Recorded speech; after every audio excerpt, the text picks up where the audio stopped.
João capítulo 20, a partir do versículo 1.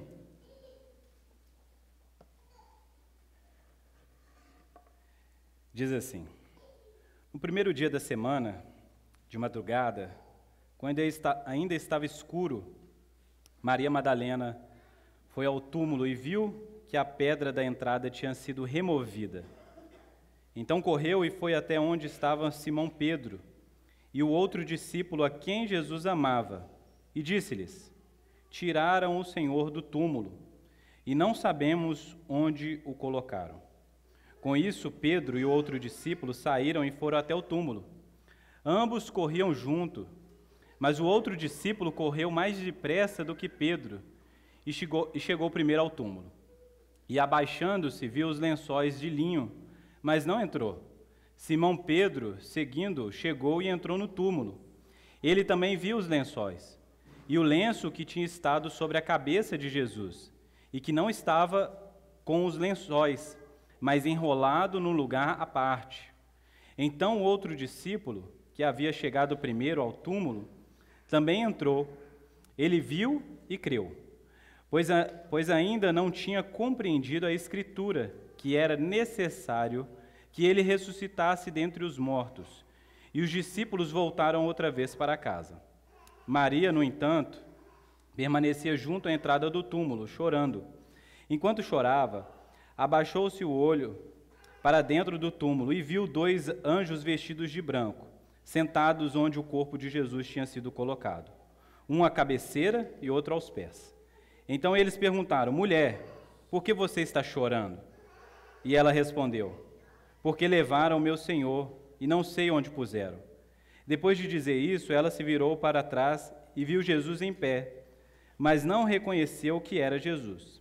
Jesus lhe perguntou: Mulher, por que você está chorando? A quem você procura?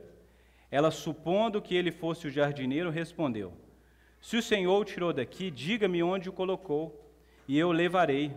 Jesus disse: Maria. Ela, voltando-se, lhe disse em hebraico: Rabone. Rabone quer dizer mestre. Jesus continuou: Não me detenha, porque ainda não subi para o meu Pai. Mas vá até meus irmãos e diga a eles: Subo para o meu Pai e o Pai de vocês, para o meu Deus e o Deus de vocês. Então Maria Madalena foi e anunciou aos discípulos: Eu vi o Senhor. E contava que Jesus lhe tinha dito estas coisas. Amém? Vamos orar? Pai santo e eterno, nós oramos agora em nome do Teu Filho Jesus, pedindo ao Senhor, Pai, que nos traga entendimento a respeito dessa mensagem, que faça além de entendimento, ó Pai, faça com que essa palavra, que é a verdade do Senhor, penetre profundamente no nosso coração, a ponto de trazer transformação, a ponto de provocar em nós arrependimento e fé genuína, a ponto de trazer mudanças na nossa vida. Vire os nossos olhos, traga os nossos olhos para Ti, o Cristo ressurreto. Que possamos sair dessa manhã, desse culto, alegres, sabendo que Jesus Cristo ressuscitou. Esse é o motivo de estarmos aqui, de que nem a morte pôde deter o nosso Senhor, de que Ele é mais poderoso e de que ao terceiro dia ressuscitou. É isso que te pedimos em nome de Jesus. Amém. Amém, irmãos? Nós estamos aqui diante da narrativa da ressurreição de Jesus. Todos os outros evangelistas também narram essa mesma história, de como Jesus Cristo ressurgiu dos mortos. A gente precisa lembrar de que existem vários testemunhos ao longo das Escrituras de pessoas que viram nosso Senhor Jesus ressurreto. Os discípulos, as mulheres, Paulo vai dizer em 1 Coríntios capítulo 15, que mais de 500 pessoas haviam visto Jesus Cristo ressurreto, de que ele apareceu durante 40 dias a muitas outras pessoas. A doutrina da ressurreição de Cristo não é um mito, ela não é um conto. Nós verdadeiramente cremos nisso porque há fundamentos para isso. A nossa fé tem um firme fundamento. Pessoas viram Jesus Cristo ressurreto. Pessoas estiveram com Jesus após a sua ressurreição. E por que eu estou dizendo isso? Porque a ressurreição é um elemento central na nossa fé.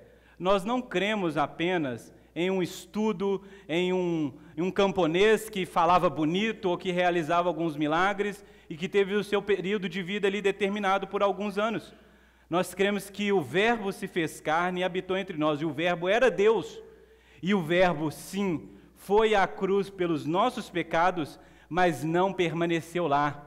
Não permaneceu no mundo dos mortos, mas ao terceiro dia ressuscitou. Nós adoramos um Cristo vivo, nós adoramos um Jesus que ressuscitou. Isso é importante para mim e é importante para você, tá bom? O apóstolo Paulo vai dizer, por exemplo, que se Cristo não ressuscitou, vã é a nossa fé, mas nós cremos em um Cristo que ressuscitou. Então, hoje eu gostaria da atenção de você para que nós pudéssemos ler versículo a versículo aqui as palavras e a verdade do Evangelho, para que o meu coração e o seu coração possa ser realmente encantado por essa verdade e atraído para Cristo. Amém? Versículo 1 aí, ó. No primeiro dia da semana, de madrugada, quando ainda estava escuro, Maria Madalena foi ao túmulo e viu que a pedra da entrada tinha sido removida. A Maria Madalena, e é interessante isso, viu, gente? Começar esse testemunho da ressurreição pela ótica de uma mulher. Isso aqui é interessante demais. Como a Bíblia trata isso aqui com maior atenção. Primeiro que, naquela época, um testemunho de uma mulher não era algo que as pessoas deveriam realmente dar atenção. Vocês sabem disso. A mulher ela tinha um tratamento inferior aos homens daquela época, e começar esse testemunho contando a respeito daquilo que uma mulher viu e participou é algo muito importante nas Escrituras, a qual nós devemos destacar, e de como Deus tem mulheres no seu propósito de pregação do Evangelho. Você que é mulher, leia isso dessa perspectiva, que Deus escolheu Maria Madalena para que pudesse experimentar a fé no Cristo ressurreto, naquela manhã, naquele domingo, na frente dos outros discípulos. Que interessante como Deus faz as coisas, não é? E ela amava tanto o nosso Senhor Jesus, estava ali diante da cruz, naquela tarde de sexta-feira. Perceba bem, Maria e outras mulheres estavam ali olhando para o Cristo, olhando para Jesus crucificado, uma das últimas a ir embora dali. Amava tanto o nosso Senhor, amava tanto a Jesus, uma das últimas a sair diante da cruz, a primeira a aparecer diante da ressurreição. Ela estava ali amando tanto Jesus. Foi tão duro esse golpe contra o coração dela, de que aquela pessoa a qual ela mais amava desse mundo havia sido tirado dela. Jesus havia morrido, mas ela estava lá diante do túmulo, talvez com saudade, talvez com medo, talvez com saudade, essa coisa de que o amor faz a gente ficar lá diante, mesmo de madrugada, antes do amanhecer. Ela está lá para dar os devidos cuidados àquele corpo que na cabeça dela talvez ainda estaria morto. Ela estava lá, chegou cedo, mas quando chega cedo, ela percebe que algo estranho aconteceu. A pedra que selava a entrada do túmulo estava movida, não estava lá. Naquela época, os túmulos eram cavados em grandes rochas, né? E você vinha com uma outra pedra, como se fosse uma rolha de uma garrafa de vinho, e selava mesmo a entrada do túmulo ali, né? Uma coisa muito difícil de fazer, precisava da ajuda de outras pessoas. E a Maria Madalena chega diante dessa imagem e vê a pedra removida, e ela imagina uma coisa: alguém roubou o corpo, algo que era comum naquela época. As pessoas, por incrível que pareça, roubavam corpos naquela época. E a Maria talvez pensou: será que roubaram o corpo do nosso Senhor? Versículo 2, então ela correu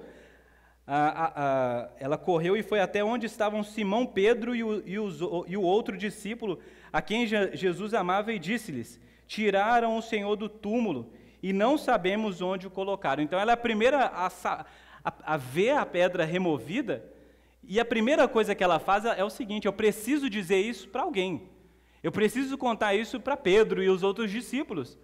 E ela vai ao encontro de Pedro e o outro discípulo a quem Jesus amava. Nós sabemos que esse discípulo a quem Jesus amava, que é o próprio João, né, quem está fazendo esse relato aqui do Evangelho, e ela vai contando isso. A pedra foi removida, levaram o corpo de Jesus, a gente tem que fazer alguma coisa. E aí, como que uma corrida mesmo, Pedro e João vão correndo até o túmulo para ver com seus próprios olhos. Perceba bem, ao longo desses 18 versículos, quantas vezes essa expressão ver vai aparecer aí. Ver, ver. O texto está sendo enfático na ideia do ver. Eles precisam ver com os próprios olhos. Versículo 3, com isso, Pedro e o outro discípulo saíram e foram até o túmulo. Ambos corriam juntos, mas o outro discípulo correu mais depressa do que Pedro e chegou primeiro ao túmulo. Provavelmente porque João era mais novo do que Pedro, né? Pedro já não estava aguentando dar os seus piques, né?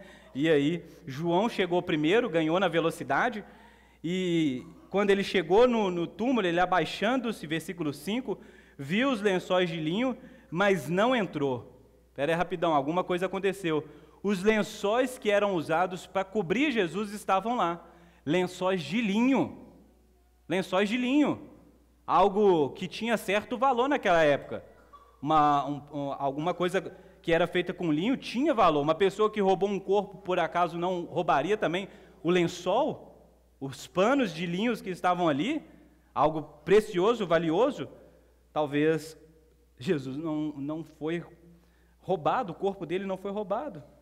Versículo 6, Simão Pedro, seguindo, chegou e entrou no túmulo. Não se contentou somente em olhar, ver de longe.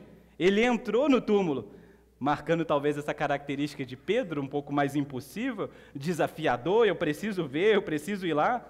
Ele também viu os lençóis, e o versículo 7 diz, e o lenço que tinha estado sobre a cabeça de Jesus, e que não estava com os lençóis, mas enrolado no lugar à parte, ou seja, estava separado.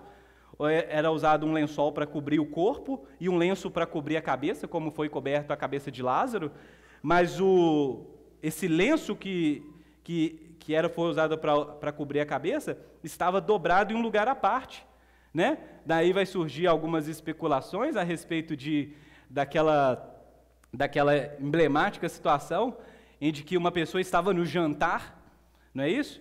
E de que quando ela sairia para ir ao banheiro ou ir a algum lugar, ela pegava o lenço que ela usava para se limpar ou para colocar ali, como aqueles guardanapos que a gente usa em jantar mesmo, dobrava e colocava sobre a mesa, sinalizando o seguinte, ó, eu só me levantei para fazer alguma coisa, mas eu já volto. Algumas pessoas olham para esse texto e vê, será que Jesus está fazendo isso? Sinalizando que ele só dobrou o lençol, enrolou ele, colocou de canto, sinalizando, eu só fui fazer alguma coisa, mas eu já volto. Será que foi isso? Nós não temos certeza. São algumas especulações a respeito do versículo 7, de que Jesus estava deixando uma evidência de que ele iria voltar, de que ele não foi roubado, de que ele não saiu permanentemente, mas que ele apenas se ausentou por um tempo, no entanto, irá regressar. Versículo 8 diz, então o outro discípulo que havia chegado primeiro ao túmulo também entrou. Ele viu e creu. Depois João, que tinha se contentado apenas em olhar de longe, entrou também.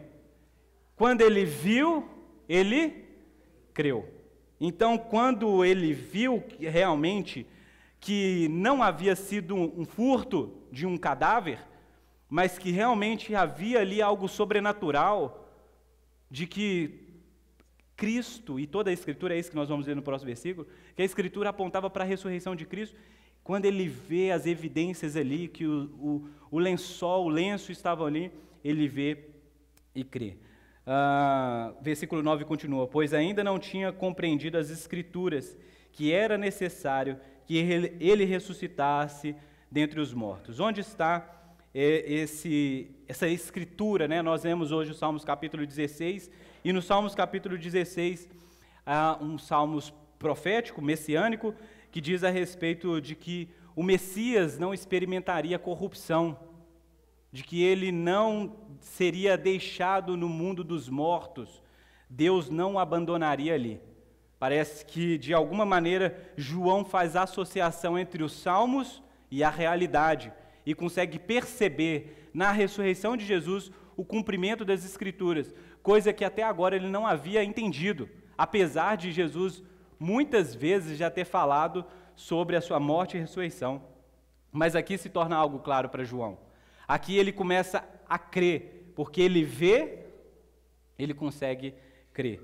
Né? Versículo 10. E os discípulos voltaram outra vez para casa. Eles perceberam que Cristo havia ressuscitado, que ele não havia sido furtado, e eles voltam para casa. Mas quem não volta para casa é Maria Madalena. Percebe bem no versículo 11 aí. Maria, no entanto, permanecia junto à entrada do túmulo, chorando. Enquanto chorava, abaixou-se e olhou para dentro do túmulo.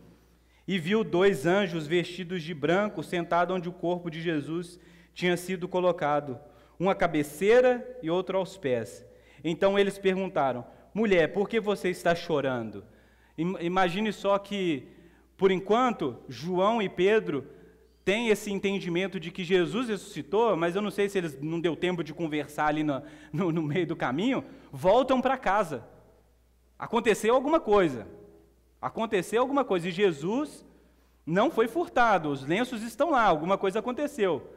Mas Maria Madalena não chegou a essa percepção, ela ainda está lá, diante do túmulo, chorando, lamentando a morte, lamentando a injustiça que aconteceu na sexta-feira, lamentando que um inocente morreu, sem a chance de se defender, sem que ninguém pudesse lutar por ele. Ela está lamentando, ela está chorando, ela está entristecida. Ela olha dentro do túmulo, era uma descida, ela olha e percebe então que há 2 anjos em forma humana, né, vestidos de branco, e eles perguntam para ela: por que você está chorando? Como se dissessem para ela: você não sabe o que aconteceu? Você não está sabendo da ressurreição? Você não está sabendo das boas notícias? Por que você está chorando? Por que você está chorando? E ela responde: porque levaram o meu Senhor e não sei onde puseram. Ela ainda acha que o corpo de Jesus foi furtado. O versículo 14 diz: depois de dizer isso, ela se virou para trás e viu Jesus em pé, mas não reconheceu que era Jesus. Jesus lhe perguntou: mulher, por que você está chorando? A quem você procura? Ela, supondo que ele fosse o jardineiro, respondeu: se o Senhor o tirou daqui, diga-me onde colocou e eu levarei. Jesus disse: Maria. Ela, voltando-se, lhe disse em hebraico: Rabone. Rabone quer dizer mestre. Interessante, porque as emoções da Maria Madalena estavam tão afloradas, ela estava tão triste, que ela não conseguia perceber a realidade de que Jesus Cristo havia ressuscitado. Ela ainda estava lamentando a morte de Jesus, mas Jesus já havia ressuscitado. Os anjos questionam ela: por que você está chorando? E ela, pensando nisso, toma um susto, porque ela olha para trás e vê o quê? Jesus, mas sem reconhecer que era Jesus, achando que Jesus fosse um jardineiro. Era comum naqueles lugares, cemitérios daquela época, serem jardins mesmo, né, e terem jardineiros ali, serem lugares bonitos. Até hoje os cemitérios são assim, né? E ela não consegue ainda reconhecer Jesus, mesmo olhando para Jesus, e ela pergunta: se você levou o corpo daqui, se você levou ele daqui, me diga onde está. E Jesus diz para ela: Maria, o que faz com que ela se desperte para a realidade. Quem chama ela assim? Quem chamava ela naquele tom e daquela maneira tão íntima, senão o seu Senhor? Agora, o que foi usado como elemento de revelação para Maria, de despertamento para Maria, foi a maneira carinhosa e o tratamento a qual o seu mestre lhe dava, que fez com que ela se associasse rápido a Jesus e pudesse perceber que quem lhe chamava não era jardineiro, não era nenhum outro, senão o seu Senhor. Evangelho chegou para ela naquele momento. Perceba bem, o Evangelho é isso, gente. A gente, às vezes, fala de Jesus para as pessoas, nós falamos da vida de Jesus, nós falamos da morte de Jesus e, às vezes, até da ressurreição de Jesus. Algumas pessoas permanecem no escuro, algumas pessoas permanecem com seus olhos tampados para a realidade e revelação, mas basta uma palavra de Jesus, muito pessoal, muito íntima. Basta que a palavra do Evangelho chegue no nosso coração de maneira pessoal e íntima, para que a gente seja despertado para esse Cristo, despertado para essa realidade, que de fato quem me chama me conhece, que de fato aquele que conhece o meu nome me chama para essa realidade. Qual realidade é essa? De que eu estou aqui, Maria. Eu sou o seu mestre, o seu Senhor, o seu Salvador. Não estou morto, não fui levado, estou ressurreto diante de você e conheço o seu nome, e conheço quem você é. O Evangelho, para nós, ele faz sentido nesse ponto de vista. Quantos de nós escutamos o Evangelho em alguma determinada tempo da nossa vida, e aí a gente escutou uma vez, rejeitou, escutou e deixou de lado, mas uma vez parece que a mensagem se torna pessoal, relacional, parece que a gente percebe que em Jesus existe o caminho de comunhão, de relacionamento, e nós percebemos que não estamos sendo chamados apenas para uma religião, mas nós estamos sendo chamados para um relacionamento com o Cristo ressurreto, que é possível, de que aquele que me chama é real, é verdadeiro. Não estamos falando apenas de uma filosofia, uma religião, uma ideologia, nós estamos falando de uma verdade. Cristo ressuscitou. Ele não está mais lá na tumba, ele não está lá junto com os outros mortos, mas ele ressuscitou. Ele está vivo, está diante de nós. Maria Madalena está agora diante do seu Senhor, do seu Rabi. Ela está diante daquele que ensinou, aquele a qual as palavras são doces como mel, aquele a qual havia libertado ela de demônios, aquele a qual havia feito o convite para ela, vem e me segue. Esse que fez o convite não está morto. O que nós precisamos entender na fé cristã, na fé cristã é o seguinte: nós não proclamamos um Deus morto, nós não proclamamos uma religião que procede de alguém que morreu, como Buda, Maomé, como qualquer outro pastor, padre, filósofo. Aqui a gente não está falando de Sócrates, de Platão, nós não estamos falando de Nietzsche, nós não estamos falando de Descartes, nós não estamos falando de nenhum dos seus heróis. Nós estamos falando de alguém que permanece vivo, alguém que morreu, mas ressuscitou. E se esse alguém morreu e ressuscitou, e essa ressurreição é real, então nós precisamos lidar com essa verdade, de que ou nós ignoramos isso e nos opomos a essa verdade, ou nós abraçamos e amamos, e seguramos essa verdade com todas as nossas forças, como Maria Madalena fez, de que diante dessa realidade, de que ela estava diante do Rabi, diante do mestre dela, ela se lança ao seu mestre, segurando, como alguém que deseja matar a saudade de alguém que não vê há muito tempo, e que abraça e que se prostra aos pés, que é o texto vai dar essas pistas de que Maria realmente se prostrou diante de Jesus e segurou nos seus pés, como eu estou vendo, eu estou tocando, é real, como se nunca quisesse mais largar Jesus. Eu já te perdi uma vez, eu não quero perder de novo. As palavras de Jesus para Maria são, versículo 17, não me detenha, porque ainda não subi para o meu Pai, mas vá até os meus irmãos e diga a eles, subo para o meu Pai e o Pai de vocês, para o meu Deus e o Deus de vocês. Então Maria Madalena foi e anunciou aos discípulos, eu vi o Senhor, e contava que Jesus lhe tinha dito essas coisas. Diante da experiência do encontro com Jesus, às vezes a gente quer segurar Jesus sem deixar que ele vá embora. Experimentei o Evangelho, experimentei a realidade da salvação, eu quero ficar aqui todos os dias, eu quero me enclausular dentro dessa igreja, dentro desse quarto. Na minha vida eu estou experimentando Cristo. Mas Cristo tem uma responsabilidade para aquelas pessoas a qual Ele tem despertado. Qual responsabilidade é essa? Vá até os seus irmãos e diga a eles que eu ressuscitei. Seja um mensageiro do Evangelho. Não me detenhas. Não me guarde somente para si mesmo. Não fique não me prenda. Eu ainda preciso aparecer a outras pessoas. Eu ainda preciso me revelar a outras pessoas. Se você ficar aqui e não me deixar ir, o que será de outras pessoas? Mas vá até os seus irmãos. Diga a eles algo muito específico. O que é esse algo específico? Que Jesus vai subir, hein? Ele vai subir para o Pai, mas o Pai não é somente, mas é o Pai também deles. O meu Pai e o Pai de vocês. Para o meu Deus e o Deus de vocês. E essa mensagem do Evangelho nós precisamos lembrar. De que a mensagem do Evangelho faz com que seja possível, nós que antes éramos inimigos de Deus, nos tornemos filhos de Deus, pelo sacrifício de Cristo e pela ressurreição de Cristo. Nós que éramos inimigos de Deus, inimigos da ira, por meio do Evangelho, por meio do sacrifício de Jesus, por meio daquela cruz, o Pai do nosso Senhor Jesus também se tornou o nosso Pai. Você pode orar com convicção, Pai Nosso, porque em Jesus Cristo é possível se tornar filho de Deus.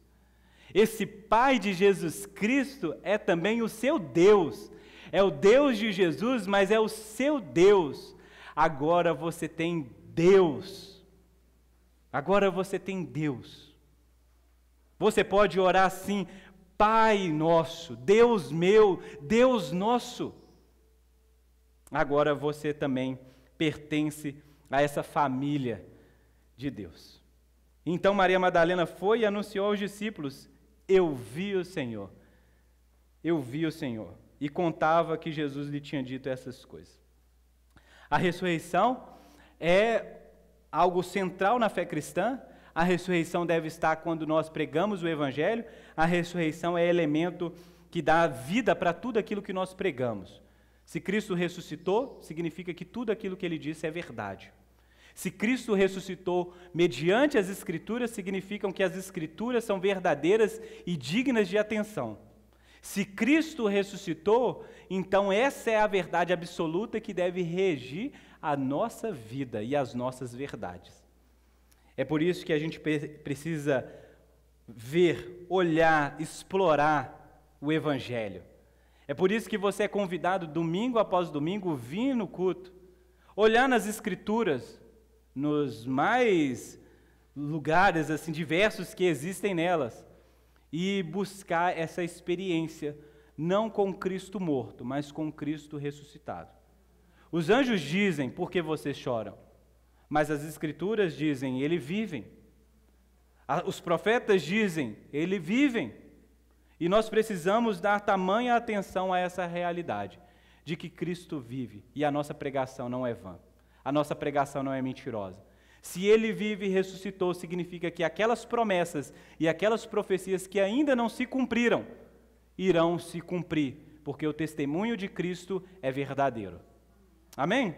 Por isso eu queria terminar pensando aqui em algumas aplicações. A primeira é que pensar que o texto enfatiza a ressurreição de Jesus Cristo como evento central do cristianismo, confirmando sua divindade e a vitória sobre a morte, sobre o pecado, sobre o diabo, sobre o inferno, contra Roma, representando César, Pilatos, os soldados que haviam se oposto a ele na sexta-feira, as autoridades religiosas, representadas por Anás, Caifás, os fariseus, os escribas. Todos foram vencidos. Todos aqueles que tentaram se opor aos planos de Deus, todos aqueles que tentaram se opor a Jesus como Messias e Rei verdadeiro, todos esses, o pecado, a morte, o diabo, o inferno, todos esses que se oporam contra o Messias, contra o ungido de Deus, foram vencidos e humilhados na morte e ressurreição de Jesus. Na morte, nós percebemos a humilhação de Cristo, mas também percebemos a exaltação de Cristo, da sua perfeição e santidade, da perfeição do seu sacrifício. Nós percebemos na cruz de Cristo como que Jesus, como sumo sacerdote, é totalmente superior a qualquer outro sumo sacerdote do Antigo Testamento. De que Cristo naquela cruz é superior a qualquer tipo de oferta que foi entregue no templo antes daquele momento, antes da cruz. Na humilhação de Cristo, nós percebemos a perfeição dos planos de Deus.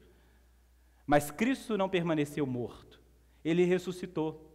E ressurreto garante para mim e para você justificação.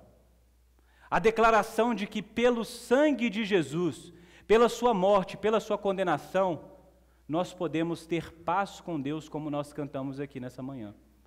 De que nós somos declarados justos e santos, não por causa das nossas obras, não por causa dos nossos méritos, não por causa daquilo que nós fazemos ou deixamos de fazer, mas nós somos declarados inocentes por causa daquilo que Cristo fez por nós. Aí está o Evangelho. Essa ressurreição de Cristo nos garante isso. Nos garante que nós temos junto a Deus um sacerdote que intercede por nós dia e noite.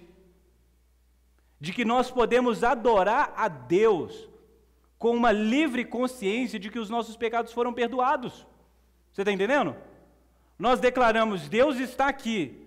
E se de fato Deus, que é todo santo, todo poderoso e odeia o pecado, está aqui, por que eu e você permanecemos de pé diante desse Deus?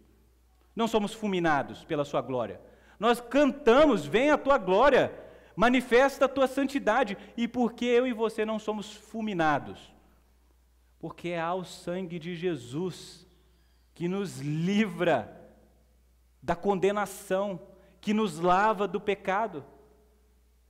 Agora não mais Deus nos olha como esses que estão cobertos de pecados, mas Deus nos olha como esses que estão cobertos do sangue de Jesus. Está vendo como é maravilhoso? Essa é a mensagem do Evangelho, essa é a boa notícia a qual nós precisamos. Essa é a boa notícia que nós precisamos, de que nós podemos ter paz com Deus, de que Deus pode ser o nosso Pai, de que Deus pode ser o nosso Deus. Nós podemos adorar o Criador dos céus e da terra com alegria no nosso coração. Nós podemos fazer poesia. Nós podemos olhar para Ele e se alegrar. Nós podemos nos gloriar e nos deleitar no amor de Deus que expurga, que afasta de nós todo medo de Deus, todo medo dessa relação com o divino. Ela é tirada. Por quê? Porque pelo Espírito Santo, que dá testemunho interior, Ele confirma em nós de que nós realmente fomos salvos, de que nós verdadeiramente fomos libertos, de que verdadeiramente nós somos agora o povo de Deus. E que alegria maravilhosa é essa? Pertencer ao povo de Deus, ao povo que foi justificado, ao povo que foi eleito e salvo por meio de Jesus Cristo. A profecia se cumpriu. A profecia se cumpriu. Quando nós começamos a ler o relato de Gênesis, quando a humanidade peca, Adão e Eva pecam, e Jesus começa então a sentenciar a serpente, a humanidade, a terra, ele dá uma promessa. A promessa é que o fruto daquela mulher pisaria a cabeça da serpente. Na morte e ressurreição de Jesus Cristo, a profecia se cumpriu. De fato, Jesus esmagou a cabeça da serpente. Nós pensamos que ele faria isso com armas, com exércitos. Nós pensaríamos, como Everton me pregou outro dia, que Jesus faria isso com uma miríade de anjos. Mas ele fez isso de uma maneira muito improvável e subversiva, por meio da sua morte. O silêncio da humilhação, a morte, a sua submissão aos propósitos de Deus, fez com que Jesus executasse na história o seu último ato de vencer o diabo, o pecado, o inferno e a morte, com a sua morte. E a ressurreição é o testemunho, é a coroa dessa grande obra. Percebe isso? A gente precisa também olhar para esse texto com uma outra implicação, de que nós somos levados a experimentar esse Cristo ressurreto, não sem motivo. Esse Cristo ressurreto que te alcança é o Cristo ressurreto que te convida a uma missão. E qual é a missão? Você precisa ser testemunha de Jesus, em Jerusalém, na Judéia, em Samaria, até os confins da terra. Essa verdade do Evangelho, que é real e vai crescendo como uma realidade na nossa vida, precisa ser compartilhado com outras pessoas. Se é tão maravilhoso assim ser perdoado por Deus, se é tão maravilhoso assim ser alcançado por Deus, eu não posso guardar essa mensagem. Eu preciso compartilhar isso com outras pessoas. E é por isso que Maria Madalena é enviada aos discípulos a testemunhar, a falar que agora o Pai de Jesus é o Pai deles, o Deus de Jesus é o Deus dele, e de que ele ressuscitou. Olha só, Maria é enviada por Jesus para compartilhar as boas novas da ressurreição com os discípulos. Sua pregação consiste em um argumento: ela viu Jesus, ela experimentou Jesus, ela conversou com Jesus, e agora ela precisa compartilhar daquilo que ela tem visto e vivido. O conhecimento e a experiência dela precisa agora se tornar conhecido de outras pessoas. Ela precisa testemunhar, e Jesus vai sinalizar isso antes de ascender aos céus, de que ele tem uma missão para todos os discípulos, para mim e para você, de que o mundo precisa conhecer essa mensagem, o Evangelho. De que se Jesus Cristo ressuscitou de verdade, então agora existe uma verdade absoluta que coloca em xeque qualquer outra religião. Olha o que eu estou dizendo aqui. Se o cristianismo é verdadeiro, nós estamos falando aqui que existe centenas, milhares e talvez milhões de religiões aí, né, dependendo do país, que são falsas. Essa é uma implicação que o Evangelho nos dá. Não estou falando aqui de intolerância religiosa, irmãos, mas nós precisamos entender o seguinte, que a nossa religião, a fé cristã, não é mais uma, é a única possível. Você está entendendo? É isso que o texto está dizendo. Se Jesus Cristo ressuscitou e só há um Deus, e só há uma verdade, e há só um caminho para Deus, então nós estamos automaticamente reconhecendo que as outras religiões são falsas. Está vendo? Complicadíssimo. Mas você, como cristão, precisa estar ciente disso. De que você não está pregando mais uma religião no mundo. E de que você que deseja ser cristão, se tornar membro de uma igreja evangélica, você não está aderindo a uma religião. Ah, eu vou escolher uma. Porque todo mundo fala que a gente tem que ter uma religião para a gente poder fazer nossas orações. Que isso? Nós estamos falando o seguinte, que nós estamos pregando aqui o único caminho que pode levar a Deus. E esse caminho é Jesus Cristo, sua morte e ressurreição. Está vendo?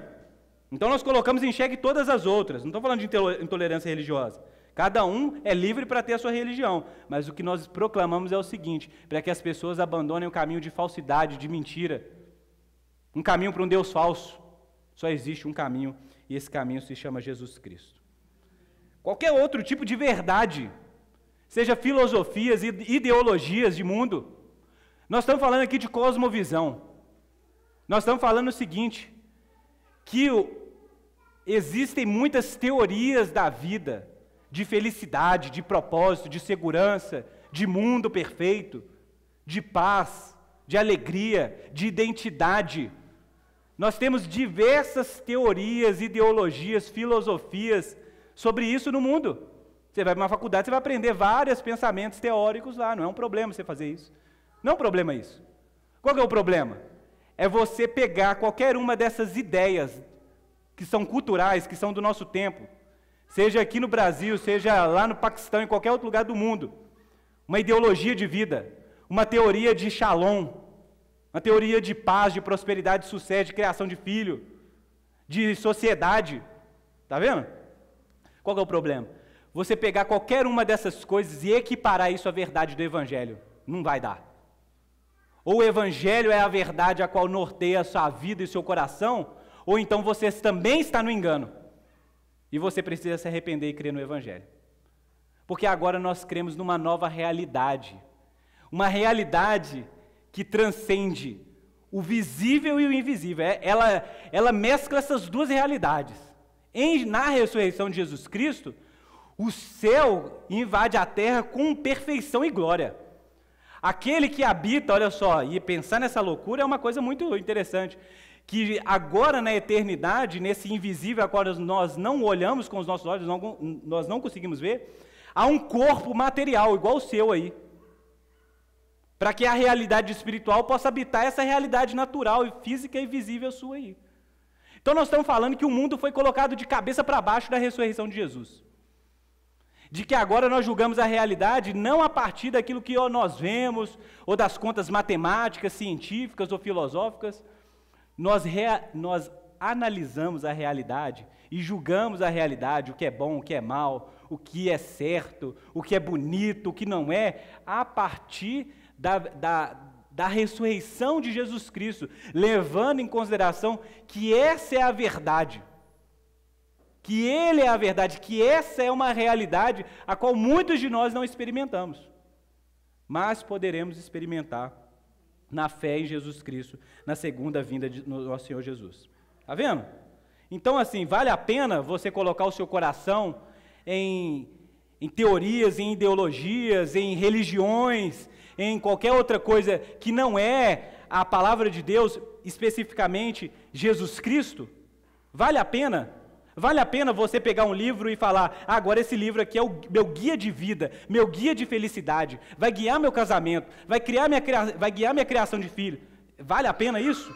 Você dedicar o seu coração a pessoas, a ídolos, vale a pena isso? Ou vale a pena você olhar para o Cristo e dizer, isso é novidade. Ninguém havia ressuscitado dessa maneira, ninguém. Aconteceu alguma coisa aqui que mudou as coisas. E se Cristo é essa realidade, então agora os meus olhos precisam estar fixos nele. Eu preciso enxergar toda a realidade a partir desse evento que é a ressurreição de Jesus Cristo. Se Jesus ressuscitou como rei, fazendo cumprir muitas das profecias do Antigo Testamento, então você pode aguardar com convicção o restante das outras. Entendeu o que eu estou falando? Nós temos algumas profecias muito bem claras nas Escrituras, tanto nos livros proféticos, quanto também um livro de profecia no Novo Testamento, o Apocalipse. Como nós temos profecias nas próprias falas de Jesus. O próprio Jesus avisou que iria voltar. O próprio Jesus, gente, nós somos cristãos, no credo apostólico nós confessamos o quê? Que Jesus virá o quê? Julgar os vivos e os mortos. Aguarde com paciência, acontecerá. Se é verdade que Ele está vivo, está sentado à destra de Deus o Pai, com um corpo físico igual o meu e o seu, e as Escrituras dizem que nós ressuscitaremos com Ele na sua segunda vinda, os nossos corpos serão transformados, glorificados, de que Ele julgará vivos e mortos, de que Ele condenará Satanás, os seus demônios e aqueles que permaneceram em inimizade com Deus, então é só uma questão de tempo. Está vendo? Como muitas pessoas duvidaram da chegada do Messias ou da ressurreição de Jesus, muitas pessoas duvidam desses acontecimentos hoje em dia. Mas você, como cristão, precisa guardar isso no seu coração. Dentro de pouco tempo, Jesus vem. E quando Ele vier, eu espero que Ele nos encontre como uma igreja trabalhando, amando Ele no mundo, dedicando a conhecê-lo aqui, para que na eternidade a gente possa continuar conhecendo Ele lá. Está vendo? Então essa é a mensagem do Evangelho. Nós proclamamos que em Jesus Cristo, na sua morte, houve perdão verdadeiro dos pecados, de que houve realmente um sacrifício que foi aceito verdadeiramente, de que na ressurreição de Jesus, verdadeiramente, Ele realizou tudo isso e está vivo, assentado à destra de Deus o Pai. A sua ressurreição nos garante o envio do Espírito Santo. Se ele ressuscitou, ele pôde voltar para o Pai e do Pai enviar o Espírito para habitar cada um de nós. São realidades, está vendo? Realidades que enquanto ele não vem e o Espírito está no mundo conduzindo a igreja, nós temos um trabalho, nós temos uma tarefa principal. Nós temos muita coisa para fazer. Você poderia colocar, a gente tem que recuperar nascente, cuidar de cachorro, tem um tanto de coisa para fazer que é importante. A sua primeira tarefa como cristão é pregar o Evangelho. Amém? Pregue o Evangelho a tempo e fora de tempo. Pregue o Evangelho. Pregue o Evangelho para o seu filho. Você começou a ver que seu filho está começando a associar as coisas. Pregue o Evangelho para esse menino para ele converter. Pregue o Evangelho para o seu parente, seu vizinho. Pregue o Evangelho, vai escrever alguma coisa. Prega o Evangelho na sua empresa. Pregue o Evangelho. Mas o Evangelho é verdadeiro, que exige dos pecadores arrependimento e fé. Prega o Evangelho. Prega o Evangelho da ressurreição. Para as pessoas não ficar olhando só para esse mundo aqui, ó. O C.S. Lewis dizia isso, né? Que quem fica preocupado demais com esse mundo não faz nada por esse mundo.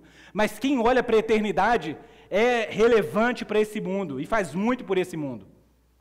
Então as pessoas que mais olham para a eternidade são as pessoas mais relevantes aqui nessa terra.